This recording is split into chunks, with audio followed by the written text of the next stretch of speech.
Alrighty guys, hey, so welcome. I am still in my room. As you see, it's still the same blue wall. I just shifted some things around. Instead of being in front of my door, I'm now against my wall. I'm actually sitting on my bed now, so it's a little more comfortable than standing. But the only reason why I'm doing this is because I can't find my tripod. So I have my mini tripod sitting on a little stand, and that means I can only stand on the bed or sit on the bed right now. But besides that, you guys don't care about that. What you want to see is some comic books. So I'm sorry, this video's late when it comes to comic reviews. I should have done this on Thursday, but I didn't have time Thursday and I didn't have time Friday, so today's the only day I have time, and I only got a little bit of time because it's free comic book day. So I am super excited, so ready to just go new comics and stuff. Like, it's gonna be great. Last month was dubbed as Avengers month, or kind of like a Marvel month, as some people have been putting it. So I wanted to kind of keep with that trend and not really do other comics outside. I did do other comics, one of them being about Chrononauts, because this is such an amazing comic and there wasn't really anything going out that week because of the fact that the Marvel Universe is starting to end their comic books. And this week especially, or I guess last week, it had some two of the big ones that I wanted to do. So the first one I want to do, the smaller one, not as grand, but the smaller one in the cases, was Fantastic Four. So this is issue 645. I think it's like really issue 14 of the Fantastic Four series that was going out. But since they started the end storyline, they rebooted it back or shifted it back to the original numbering and continued with it to make it feel like it's been flowing this entire time. So what goes on in this book? I haven't really talked about the book before. I really wanted to wait until it was all done to go over everything.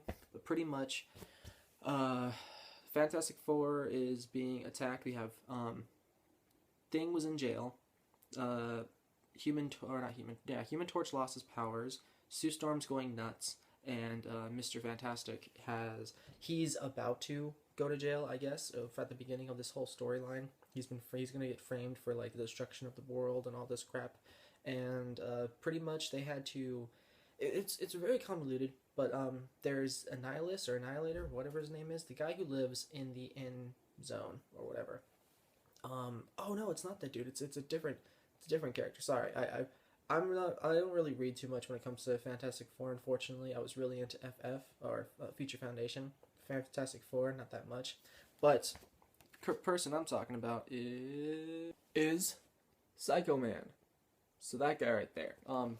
He's part of this big plan, and pretty much it's like a dream world where Franklin Richards has created this like alternate universe or whatever, and shit's going down. Creatures are coming out. It's crazy, and they had to team up with Sleepwalker to kind of stop this whole event. And I was worried because this is the end of the Fantastic Four, so I thought casualties were going to happen. I don't want to spoil anything, but I can say that it didn't end the way I was expecting. And to be honest, this was a good ending for a really good run. Like, I don't know if it wrapped up everything because I honestly haven't been reading the entire series, but for what it had, it was a good run. It gave me hope for what's going to happen next, which I'm really excited about. I mean, we get pretty much everything in here. It's amazing. I don't know where this book sits with everybody else in the Marvel universe. As you see, it is one of those thick books. This is a normal comic. This is the size of this. See, get a little bit close to the camera. It is a thicker book, so it is a little more pricier. And again, when it comes to books like this, the thicker ones, what they do is they throw in extra stories at the end. And I didn't really read the extra stories. I just went through a little glossing over. It does come with one of these, which kind of explains some of the highlights of the Fantastic Four comics, which I love that. I love when they kind of suggest books and suggest issues to pick up. Here they are. See? Future Foundation. Who's that guy? It's Spider-Man. I love Spider-Man. I love the Future Foundation back when Spider-Man was actually in it. It was actually good. But what do I feel about this comic? How is it? It was good. Like, I have to admit, this was actually pretty good. I am unfortunate to not have been reading it from the beginning. My girlfriend has been, so I'm just going to pick up her issues. But this was a really, really good book. And I'm pleased to say that it was a good ending for a title. It's rare to actually get a good ending, especially for Marvel. But this was actually pretty good, and I can't wait to see what they're going to do more. As we see now, Human Torch is part of the Inhumans, and Sue Storm is part of Storm. She's part of Shield. So I want to see what they're gonna continue on with. If we're even gonna get a Fantastic Four, please don't have it be that shitty ass Ant-Man, She-Hulk, She-Thing, and Medusa team that they had take over the Future Foundation. That was terrible. As much as I love She-Hulk and Ant-Man, that was just dumb. Don't ever do that again. Just bring back Spider-Man. That's what I'm saying. But yeah, no, this book was fantastic. This book was great. It's pre-comic book day. Go to the store, pick this up. You won't be disappointed at all. Plus, pick up some free comics, obviously. But yeah, that's all I wanted to say about this. I got another comic book review to review in a little bit.